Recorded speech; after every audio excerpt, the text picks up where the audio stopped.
Génibet, Paris-Picardie. En ce moment, profitez de 250 € de bonus de bienvenue. Bonjour à toutes et bonjour à tous, direction l'hippodrome de Fontainebleau pour la réunion principale de ce mardi 1er avril. Nous évoquons donc le Quintet Plus Top 5 Génibet dans la première partie d'émission. Et dans la deuxième, j'aurai des coups de cœur et des informations à vous indiquer, puisque j'ai pu m'entretenir avec différents entraîneurs ayant des partants au cours de cette journée. N'hésitez pas non plus à liker ce programme, le partager via nos supports sociaux. Donc pour ce quintet, prix des Grandes Fontaines, j'ai fait confiance en priorité au numéro 14, Guinestar. Guinestar qui a des références à faire valoir dans les quintets. Le cheval a couru 3 quintets pour déjà 2 places de 3e, obtenues notamment l'été dernier. C'est un cheval qui, à mon avis, va afficher des progrès sur sa course de rentrée de Senon. Ici, dans ce lot, je le pense capable de s'imposer, le 14, Guinestar. Je lui poserai principalement le 6, à savoir Super Alex. Il a 10 ans, mais il est toujours un gambe. On atteste sa 2e place obtenue sur ce tracé et en pareille société dernièrement dans un handicap. C'était une prestation de choix le 7 mars, confirmation attendue pour ce numéro 6, Super Alex. Super Alex qui retrouvera sur sa route le numéro 4, le numéro 9 également, Act of Wisdom, et le numéro 10, qui sera également de la partie. Ces trois-là ont respectivement été affichés 4e, 1er et 6e du handicap préférence, disputé donc dernièrement le 7 mars sur le tracé et qui nous intéresse. Donc à mon avis, il devrait pouvoir bien faire, tout en sachant que le numéro 9, à savoir Act of Wisdom, a été remonté de 5 livres sur l'échelle des poids. Ensuite, je me méfierai du numéro 2, Tic Tac, 5e pour sa rentrée sur ce tracé le 18 mars. Le cheval débute dans les handicaps, il convient de s'en méfier, même s'il semble pris relativement haut sur l'échelle des poids. Et le numéro 7, Moradis, sans oublier le numéro 1, Capani.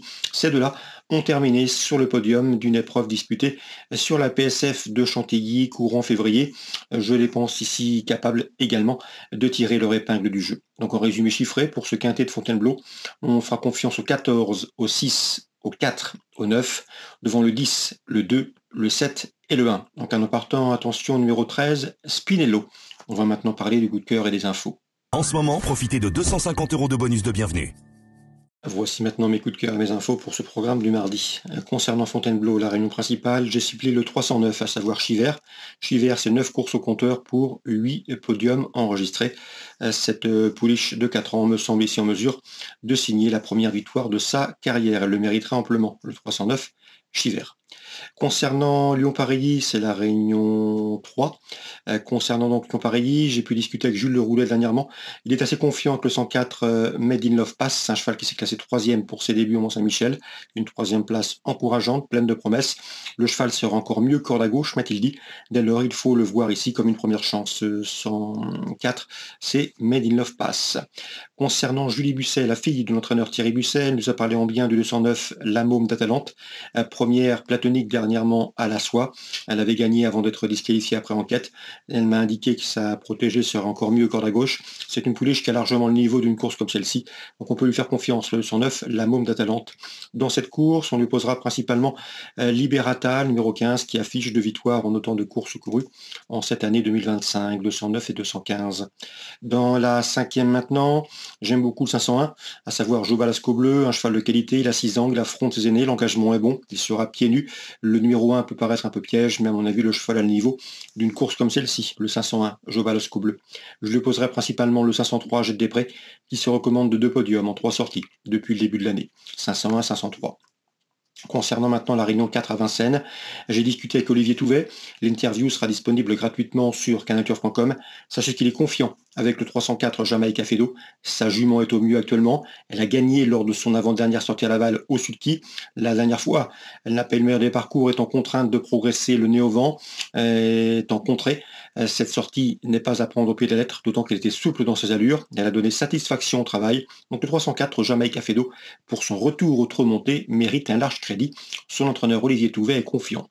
Dans ce 3e rendez-vous, on lui posera principalement le 305 Jacquard, qui lors de ses 3 derniers parcours a signé 2 victoires, et le 303 également, attention, c'est dans cette épreuve, c'est Caco Gascogne qui revient entre montées avec des ambitions après des parcours effectués à l'attelé.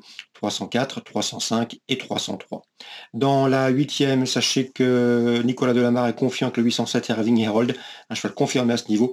En pareille société, celle des courses pour drivers amateurs, sa chance est prépondérante. C'est le 807 Irving Herald, c'est à Vincennes, Réunion 4. Voilà donc pour les infos de ce mardi. Excellent jeu à tous. N'oubliez pas de partager ce programme et de liker via nos supports sociaux. Nous, on se retrouve demain. Génibet, Paris Hippiquanly. En ce moment, profitez de 250 € de bonus de bienvenue.